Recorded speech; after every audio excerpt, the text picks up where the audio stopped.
This is Dave again, founder and CEO of Walrus. I'm excited to talk to you about our furniture finish.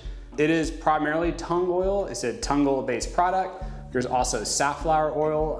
It's a polymerizing safflower oil and hemp seed oil. Okay, so let's talk about how to apply it, because unlike cutting board oil and wood box for cutting boards where it's super easy, this requires a bit more detail and there's kind of a lot of stuff to go over. So let's start with what's the first thing you do?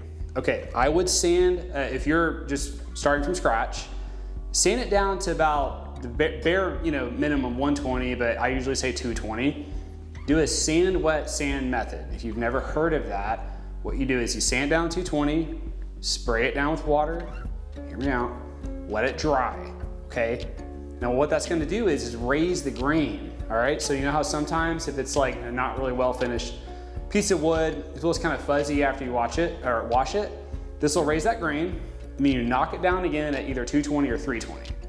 That's step one. Second, when you pour the oil on the wood surface, get a pad like this. Start with 220 or 320. You could use either an orbital sander or a buffer. I like to hand rub it in, and you just start working in that oil. I don't have oil on here, but just use your imagination. You work it in until it feels pretty much dry, okay? Old school thought is you just dump oil on, you let it set, you just walk away, drink a beer.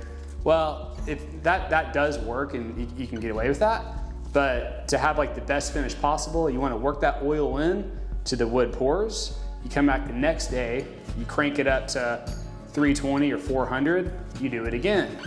You wait a day. After you do that, you come back to the last step would be either 400 grit, 600 grit paper, do a final coat of oil, work it in with your hand or an orbital sander or buffer until it's pretty much dry.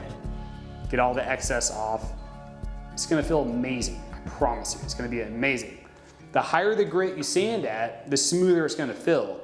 So unlike some other finishes, not knocking other finishes, they like to just live at 220. I don't do that. I like to go a little bit higher. I don't like to look like glass, but I do like it to feel like glass. So bring it to 400 or 600 as your final step. It's gonna be amazing.